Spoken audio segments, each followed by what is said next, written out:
Esta es la última presentación y es sobre análisis de varianza, comúnmente llamado ANOVA. El análisis de varianza o ANOVA está dentro de lo que llamamos estadística experimental. Entonces vamos a trabajar con unos principios generales diferentes. Nosotros no vamos a hablar de datos, como veníamos trabajando, sino que vamos a hablar de variable de respuesta. Una variable de respuesta es un resultado medido dentro de un ensayo, o sea, ahora no vamos a la realidad a recabar los datos, sino que realizamos un ensayo, y cada uno de los resultados que obtenemos es una variable de respuesta. Tenemos los tratamientos que no vamos a estar trabajando con muestras, sino que los grupos de variables de respuestas van a ser tratamientos. Y tenemos los factores, que son las variaciones provocadas en los tratamientos que condicionan las variables de respuestas. Entonces, en vez de datos vamos a hablar de variables de respuestas, en vez de muestras vamos a hablar de tratamientos y tenemos adicionalmente estos factores que son las variaciones que se provocan en estos tratamientos. ¿Qué es el análisis de varianza? Es un método experimental, como habíamos dicho, que se utiliza para comparar tres o más medias y determinar si pueden pertenecer a la misma población. ¿Para qué realizamos el análisis de varianza? Su objetivo es determinar si existe una diferencia significativa entre los tratamientos. Básicamente lo que vamos a estar haciendo es una prueba de hipótesis. Una prueba de hipótesis en la cual vamos a comparar tres o más medias de las poblaciones a través de los experimentos. Vamos a tener tratamientos y vamos a definir si existe o no diferencia significativa entre los tratamientos. Si la hipótesis nula me va a dar verdadera, me va a decir que todos los tratamientos pueden pertenecer a la misma población. En cambio, si rechazo esta hipótesis nula, voy a decir que existe diferencia significativa entre los tratamientos y que no pueden pertenecer a unas poblaciones con las mismas medias. Este análisis de varianza está basado en supuestos. ¿Qué son los supuestos? Son afirmaciones que nosotros no tenemos la seguridad de que sean correctas, pero si nosotros sabemos que alguna de estas condiciones no se cumple, no vamos a poder trabajar con análisis de varianza. ¿Cuáles son estos supuestos? 1. Para cada población, la variable de respuesta está normalmente distribuida. Quiere decir que nosotros vamos a trabajar con poblaciones normales. 2. La varianza de la variable de respuesta es la misma para todas las poblaciones. Y 3. Las observaciones deben ser independientes. Como yo voy a trabajar con experimentos, debo plantear estos experimentos de tal forma que cada una de las observaciones que me va a dar una variable de respuesta sea independiente entre sí. Cuando nosotros trabajamos con ANOVA, vamos a trabajar con la distribución F. Nosotros la distribución F la habíamos nombrado cuando vimos distribuciones de probabilidad continua y habíamos dicho que le vamos a estudiar cuando la utilicemos. Bueno, este es el momento en que nosotros la vamos a utilizar. La distribución F es una distribución de probabilidad continua, como ya dijimos, también conocida como F de Snedeker, por su creador. Se usa en contrastación de igualdad de varianzas de dos poblaciones y fundamentalmente en lo que la vamos a utilizar nosotros, que es el análisis de varianza. Tiene dos grados de libertad, normalmente llamados M y N, y estos grados de libertad corresponden uno al numerador y otro al denominador. Quiere decir que vamos a tener un grado de libertad del numerador y un grado de libertad del denominador. Esta se observa, esta distribución F es una distribución asimétrica positiva. Quiere decir que vamos a tener siempre valores positivos y que va a ser asimétrica. Va a poder tener distintas formas, depende de los grados de libertad del denominador y los grados de libertad del numerador. Esta distribución F nosotros la vamos a usar en la tabla. En esta prueba de hipótesis siempre vamos a trabajar con la misma zona de rechazo que sería similar a las pruebas de hipótesis de lateral derecha que trabajábamos, donde la zona de rechazo está a la derecha y todo el resto es la zona de aceptación. Quiere decir que el punto crítico siempre vamos a tener a la izquierda la zona de aceptación y a la derecha la zona de rechazo. Nosotros, como cada tabla tiene un grado de libertad y un grado de del denominador y un grado de libertad en el numerador, es difícil trabajar con unas tablas donde podamos ver todo eso. Entonces las tablas son diferentes a las que veníamos trabajando. Nosotros vamos a trabajar con dos tablas. Una que tiene un alfa del 0,05 y otra que tiene con un alfa del 0,01. Quiere decir que se hace una tabla por cada alfa. Cada tabla corresponde a un alfa. Nosotros vamos a trabajar en los problemas únicamente con estas dos. ¿Y cómo se lee la tabla? En la primera fila tengo los grados de libertad del numerador y en la primera columna tengo los grados de libertad del denominador. Entonces, simplemente, una vez que yo ya sé con qué alfa estoy trabajando, me fijo que esté trabajando con la tabla correcta y dentro de esa tabla voy a buscar los grados de libertad del denominador y del numerador. Simplemente voy a unir y voy a encontrar adentro el valor crítico de f. Entonces, trabajando con este valor crítico, yo voy a poder definir si acepto la hipótesis nula o no la acepto, sabiendo que la hipótesis nula en este caso va a ser siempre igual, que todas las medias de las poblaciones son iguales. En este análisis de varianza vamos a trabajar con diseños de experimentos. Nosotros vamos a ver 4, de los cuales en el práctico vamos a ver únicamente 2. Los 4 que vamos a nombrar son completamente aleatorios, de bloques aleatorizados, multifactorial y diseño de cuadrados latinos. Los que nosotros vamos a ver con más detenimiento son los dos más simples, que es el completamente aleatorio y el de bloques aleatorizados. El completamente aleatorio consiste en la asignación de los tratamientos en forma completamente aleatoria. Quiere decir que no existe ningún factor que los condicione. Cuando nosotros tengamos los tratamientos, es lo mismo cualquier orden que les pongamos a las variables de respuesta. Entonces, ¿cuándo vamos a utilizar el diseño de experimento completamente aleatorio? Cuando no existe ningún factor que los condicione. ¿Qué es un factor que condicione la variable de respuesta? Por ejemplo, si yo estuviera trabajando con una máquina y lo que yo quiero probar es digamos, entre tres máquinas, por ejemplo, los defectuosos de cada una de las máquinas y hago un experimento, si las máquinas son completamente automáticas, no va a haber ningún factor que las condicione. En cambio, si yo, por ejemplo, trabajaría con operarios, entonces esta gente no va a trabajar exactamente igual y sería un factor que las condiciona y yo no puedo comparar cómo trabajó una persona en una máquina con lo que trabajó otra persona en otra máquina. Tengo que ver cómo va a trabajar esa persona en cada una de las máquinas y así con cada uno de los operarios. Entonces, si tengo un factor que me condicione, como por ejemplo puede ser una persona, puede ser la temperatura, si yo estoy probando muy diferentes temperaturas en la máquina, ahí tengo también un factor que los condicione. Si hay algún factor que los condicione o que puede condicionarlos, no puede utilizar el diseño de experimento completamente aleatorio. Únicamente lo voy a usar cuando no hay ningún factor que lo condicione y todas las variables de respuesta que obtengo son totalmente digamos, responden de igual manera y las podría mezclar y ordenar de la forma que yo quisiera y no me alteraría el resultado. El segundo es el de bloques aleatorizados. En el bloque aleatorizados sí tengo un factor que me condiciona, pero solo uno. Entonces, este diseño consiste en la asignación de los tratamientos en formas de bloques a las variables de respuesta. ¿Y por qué bloques? Porque cada bloque va a referirse a uno de los factores que yo al factor, digamos, cómo se divide este factor. Si yo puse que voy a trabajar en la máquina con distintos operarios, cada uno de los operarios va a ser un bloque. De esa forma, yo voy a poder ver que la diferencia entre los tratamientos, trabajarla en forma homogénea, eliminando las diferencias que puede haber por este factor que yo tengo.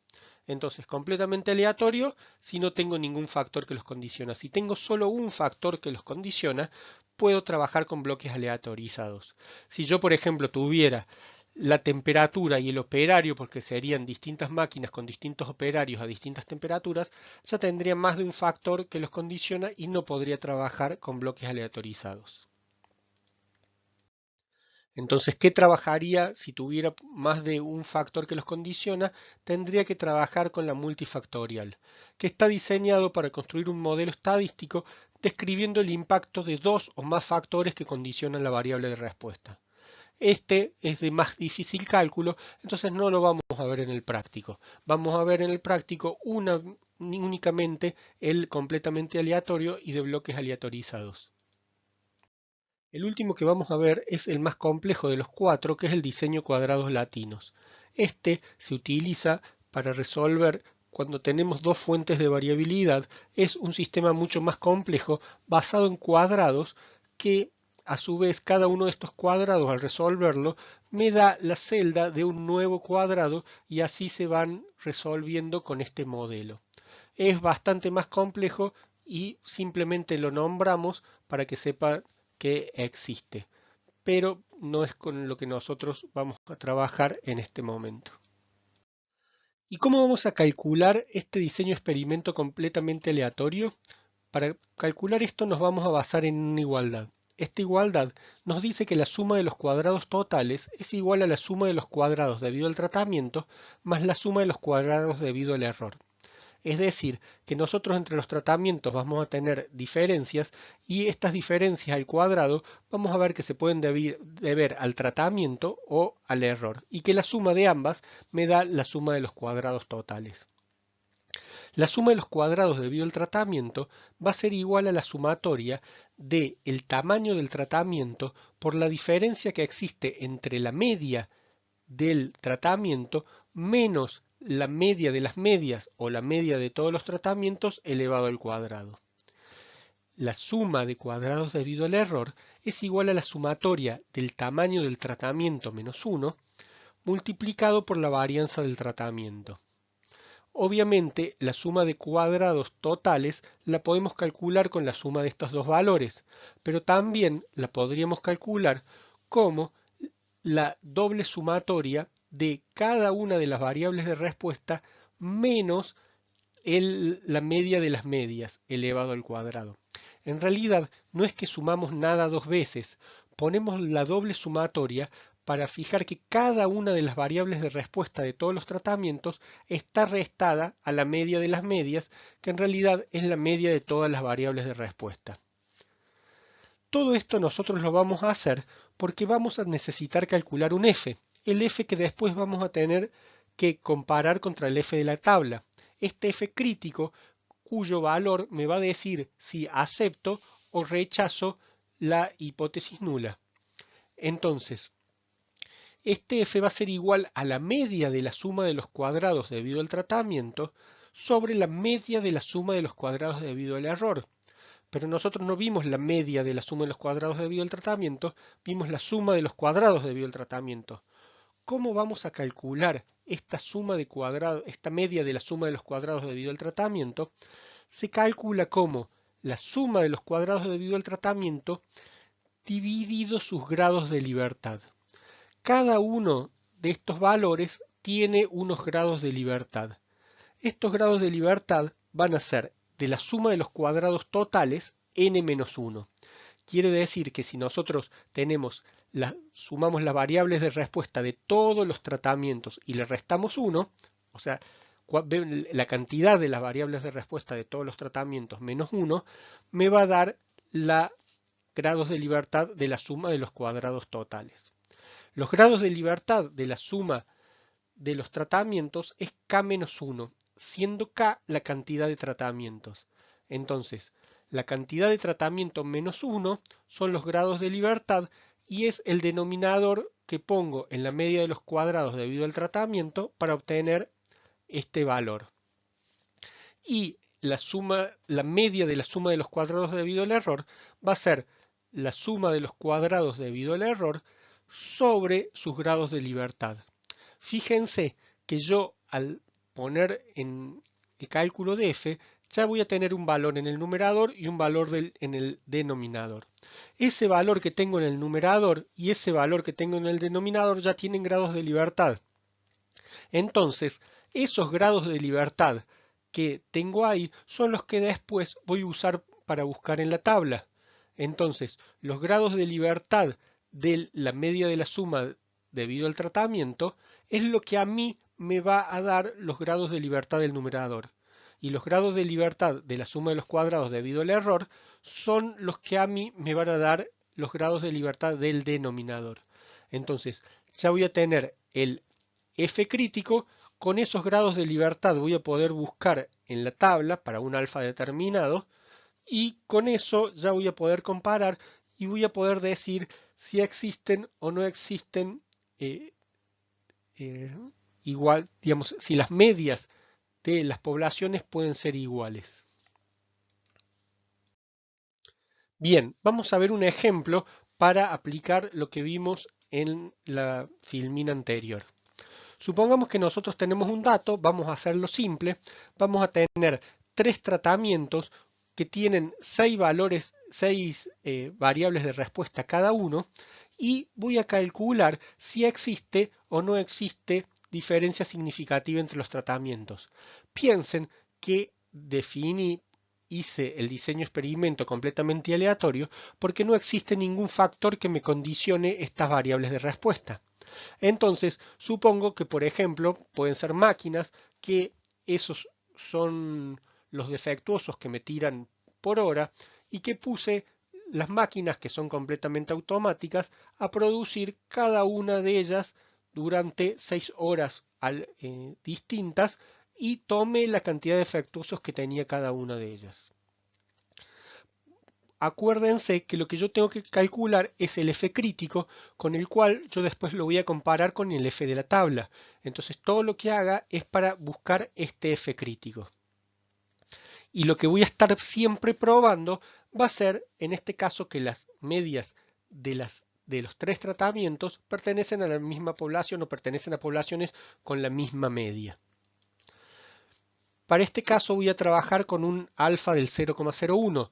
Recuerden que tengo un alfa en cada tabla, con lo cual cuando yo vaya a buscar la tabla, lo primero que tengo que buscar es que sea la tabla con un alfa de 0,01. Lo que voy a tener que calcular para poder iniciar los cálculos va a ser la media y la varianza de cada uno de los tratamientos. Entonces voy a tener también la media de las medias, que en realidad es la media de cada uno de los tratamientos. Y así voy a poder empezar a calcular. La suma de los cuadrados debido al tratamiento va a ser la sumatoria, en este caso tengo 3 tratamientos, voy a sumar 3 valores, en donde cada uno va a ser el tamaño del tratamiento, que en este caso todos son 6, y lo que voy a multiplicarlo es por la diferencia de su media con respecto a la media de las medias elevado al cuadrado. Así voy a llegar a que la suma de los cuadrados debido al tratamiento es igual a 3.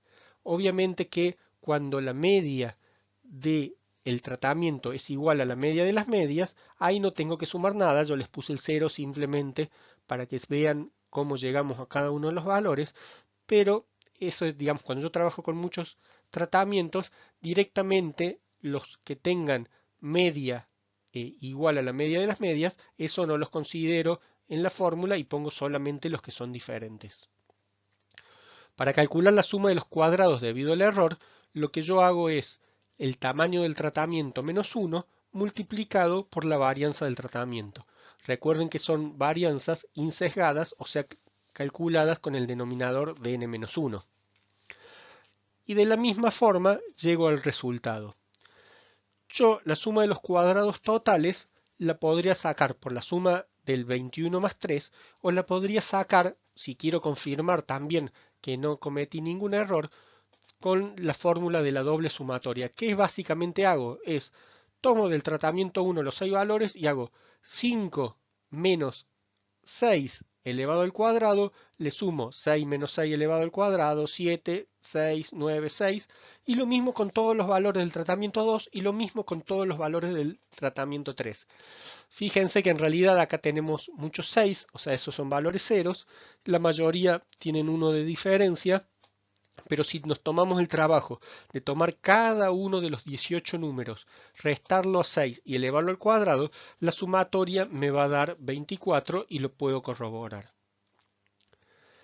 Entonces ahora puedo calcular la media de la suma de los cuadrados debido al tratamiento para tener el numerador que yo necesito. Y ahí va a ser la suma de cuadrados debido al tratamiento sobre sus grados de libertad, que es la cantidad de tratamientos menos 1. Y para la media de la suma de los cuadrados debido al error, vamos a tener la suma de los cuadrados debido al error menos n, que son la cantidad total de variables de respuesta que tengo, que son 18, menos la cantidad de tratamientos, que son 3. 21 dividido 15 me va a dar 1,4. Y ahora sí, yo voy a poder calcular el f que me da 1,0714. ¿Qué es este f crítico?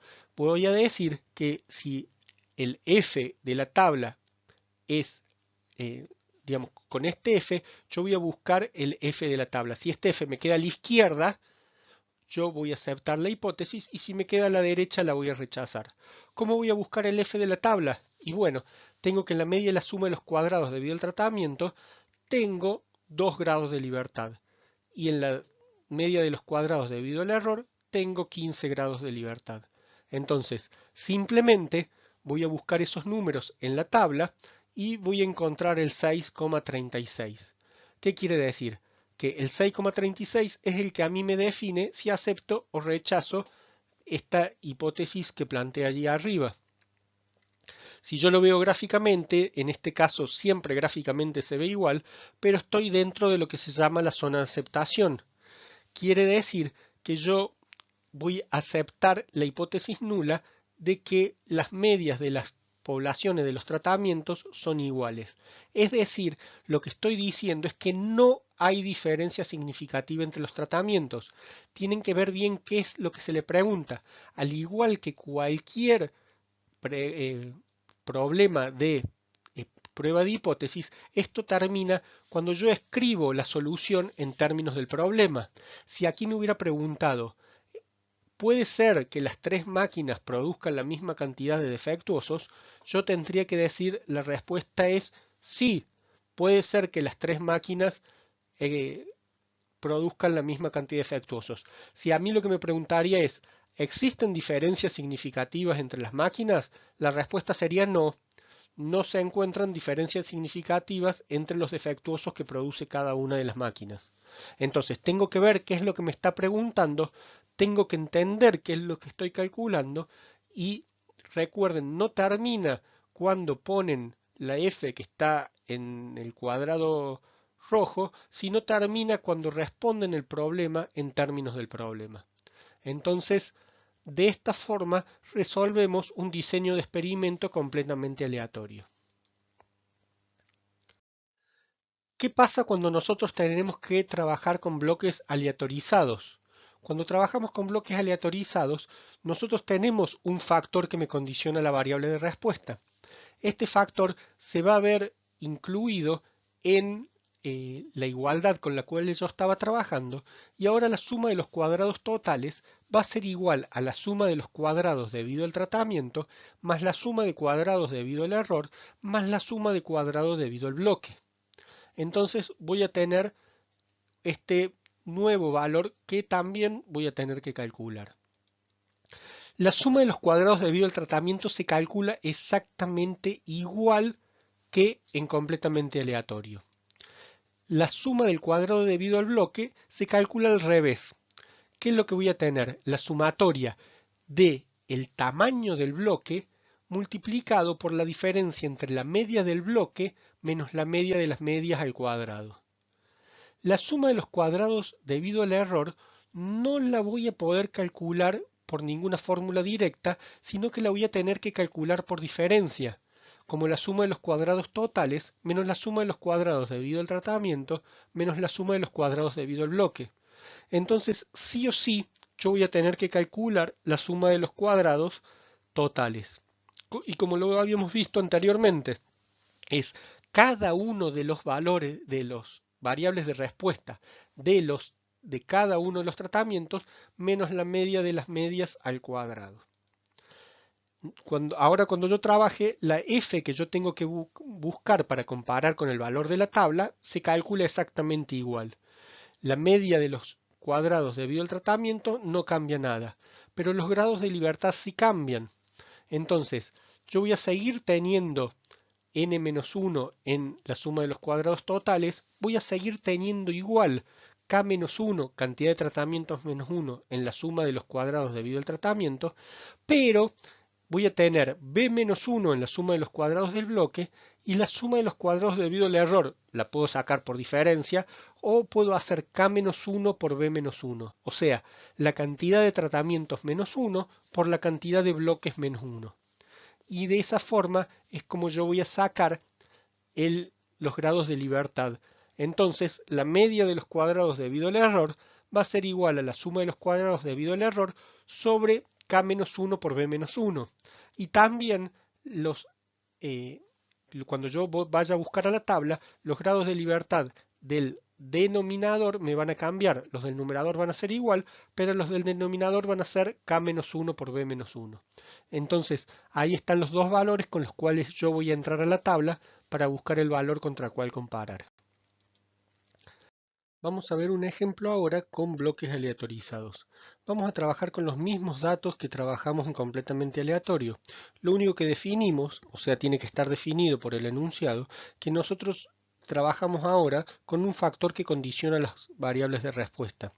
Por ejemplo, si nosotros dijimos en el ejercicio anterior que estábamos trabajando con máquinas automáticas que nosotros queríamos medir la cantidad de defectuosos, en este caso estas máquinas ya no serían automáticas y tendrían, por ejemplo, distintos operarios. Entonces, nosotros acá vamos a definir que cada uno de estas filas pertenece a un operario distinto. Fíjense que a diferencia del completamente aleatorio, yo no puedo cambiar los datos de una fila a otra dentro del tratamiento. Cada uno de los valores debe permanecer en su operario, o sea, en su bloque. Cada operario va a ser un bloque y un bloque va a ser ese factor que puede condicionar la variable de respuesta, o sea que yo voy a tener los tres resultados del operario 1 en cada una de las máquinas, los tres resultados del operario 2 en cada una de las máquinas y así sucesivamente. Recuerden que yo no estoy midiendo si los operarios trabajan igual o no. Simplemente como sé que cada uno de los operarios puede trabajar distinto, digo que eso es un factor que puede condicionar las variables de respuesta y para eliminarlos de este análisis de varianza es que los pongo como bloques y de esa forma no los voy a tener en cuenta, voy a eliminar eso que me afecta en las variables de respuesta para definir, lo único que yo estoy definiendo es si existen diferencias o no entre los tratamientos. Voy a tener que buscar el mismo valor y para llegar a ese valor voy a tener que calcular ahora solamente las medias, no necesito calcular las varianzas, sí la media de las medias, y para calcular la suma de los cuadrados debido al tratamiento lo hago de la misma forma. Obviamente, como son los mismos datos, me va a dar el mismo resultado. La suma de los cuadrados totales lo habíamos visto también anterior, pero acá la tenemos que calcular sí o sí, y no la podemos calcular por la suma de las otras, sino que la tenemos que calcular como por cada uno de los valores. Y como hacíamos cada uno de todos los valores, de todos los tratamientos, de todas las variables respuestas, o sea, el 5, el 6, el 7, el 6, el 4, todas las variables de respuesta de todos los tratamientos, los 18 valores que tengo ahí, tengo que hacer ese valor menos 6, que es la media de las medias, y elevarlo al cuadrado. La sumatoria de todo eso me va a dar 24. Para poder hacerlo de los bloques, ahora voy a tener que calcular la media de cada bloque, quiere decir la media de cada operario, que es un bloque. Y para hacer la suma de los cuadrados debido al bloque, voy a hacer la sumatoria de cada uno de los bloques, el tamaño del bloque, por la diferencia entre la media de los bloques menos la media de las medias. Obviamente que esa media de las medias es la misma si yo la calculo con la media de los tratamientos o la calculo con la media del bloque. Me va a dar la misma media, por definición de medias. Ahora, obviamente, yo no tendría necesidad de poner todos los bloques cuyas medias son igual a la media de las medias. Acá yo los puse para que ustedes vean de dónde sale cada uno de los valores, pero obviamente que eso me va a dar 0. Si yo sumo, en este caso, los 6 bloques, que todos son del mismo tamaño, de tamaño 3, pero si habría alguno que no es de tamaño 3, cambiaría simplemente el valor en la sumatoria. Normalmente, como son diseños que yo hago, siempre van a tener lo mismo. Pero ¿por qué es importante que sepan esto? Porque si hay problema con alguna medición, no es que tienen que hacer todo de vuelta. Simplemente se ajusta en la fórmula, no se tiene en cuenta esa medición y se puede calcular de la misma forma. Y la suma de cuadrados debido al error solamente la puedo sacar por diferencia, que va a ser la suma de los cuadrados totales menos la suma de los cuadrados debido al tratamiento menos la suma de los cuadrados debido al bloque. Y así tengo la suma de los cuadrados debido al error. Para sacar la media de la suma de los cuadrados debido al tratamiento es igual que en el ejercicio anterior, y acá para la suma de los cuadrados debido al error la voy a tener que dividir por los nuevos grados de libertad que tenemos en bloques aleatorizados, que es la cantidad de tratamientos 3 menos 1 multiplicado por la cantidad de bloques 6 menos 1. O sea que me va a dar 10. Eso me da 1,583 y ahora puedo calcular el f. Para el f de la tabla, ahora me sigo trabajando con la misma tabla con alfa del 0,01, pero voy a tener los grados de libertad del denominador que me cambian, que van a ser 10, que es k-1 por b-1. Entonces busco ese valor en la tabla y ahora me da 7,56. Sigo estando dentro de la zona de aceptación, por lo tanto, puedo decir que no existen diferencias significativas entre los defectuosos que produce cada una de las máquinas. Recuerden que sí o sí, para poder completar el problema, tienen que dar la respuesta en términos del problema. Aquí les pongo unas tablas, resúmenes, con los dos diseños experimentos que vimos cómo se calcula, para que puedan comparar y ver los grados de libertad y las fórmulas que yo calculo en cada uno. Recuerden que esto es una unidad predominantemente práctica, por lo tanto la mejor forma de ver si entendieron o no es resolviendo ejercicios. Y con esto terminamos análisis de varianza y terminamos el último video de la última unidad. Con esto damos fin a todos los videos. Por ahora me despido, pero vamos a seguir en contacto.